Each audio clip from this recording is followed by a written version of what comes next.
So I'm Drew, and I'm going to be talking about society and blockchain. So a little bit different than everything you've heard probably in the past presentations.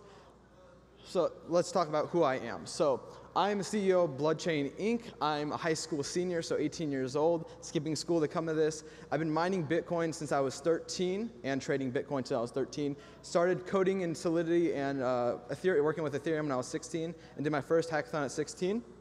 And since then, I've won 9 other blockchain hackathons. But what that actually has taught me is the uses of blockchain, and I've been able to experiment in many different sectors. Like half the things you see out there, half the exhibits, half the industries, I've probably dabbled in them through these hackathons. And that's taught me a lot of things about the hackathon, about blockchain and the implementations of blockchain technology. So I have this philosophy I've developed, and the philosophy of the future I think that blockchain will have, and that's our job as blockchain engineers is to give people access to information and prove its validity. Those are our 2 jobs. We don't need to tell people what to do. We let them make their own decisions. We merely inform them. We don't convince them. I think that as technology and AI advances, we are all looking towards telling people what to do. Is something safe? Is it healthy? But my philosophy is we should allow people to make those informed decisions. The idea of Bitcoin and blockchain was to put power back into the hands of the individual. And I think when we just give people the raw facts and prove that those facts are valid, they themselves can make a legitimate decision, and that's how it should be in the future. Now let's talk about one of the first implementations that I made. This is Bloodchain. I created Bloodchain when I was 16, my first hackathon, and I won that hackathon. So what does Bloodchain do? Well, let's start with the problem. So the problem at hand is there's 112 million blood donations created annually every year. So the problem is, in the third world, there's no way to really track these blood donations. They're literally written on a piece of paper, the information regarding that donation, and slapped on a bag. So there's really no way to track them, and that has allowed for the creation of a blood black market where individuals will go out to villages and obtain blood and then push it into the supply chain without having it tested. That has resulted in 14,000 individuals in India getting HIV/AIDS. Something that's meant to save someone's life is instead pretty much killing them.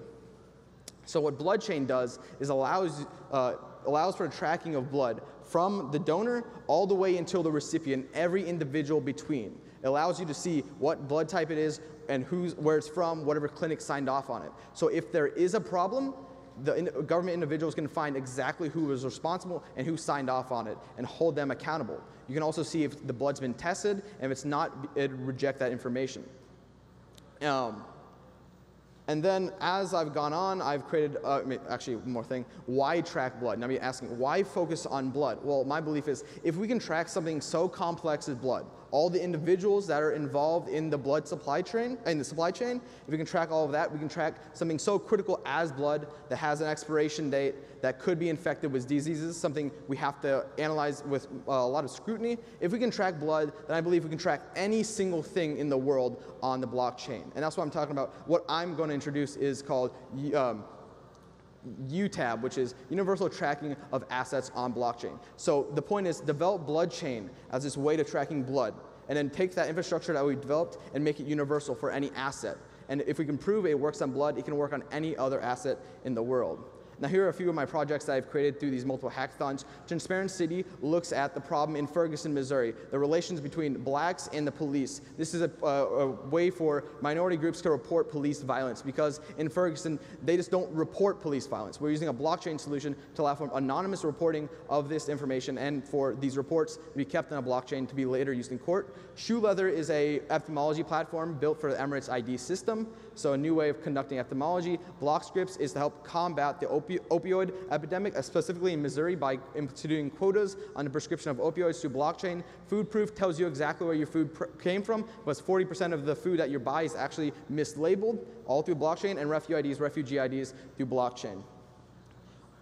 But there's one thing that we actually have to consider. However, we need the public's help to implement many of these solutions that I presented. And the problem is public perception is dying as in the news of blockchain, as we see Google, Facebook banning ads because of all these ICOs. So the main takeaway I'm going to tell you guys is stop investing in shitcoins if you want to see these technologies implemented in the future. Because if we continue to invest in these shit coins and bad coins, it's going to ruin the perception of blockchain, and no one's going to buy into the good uses of blockchain. So that's my time. Thank you.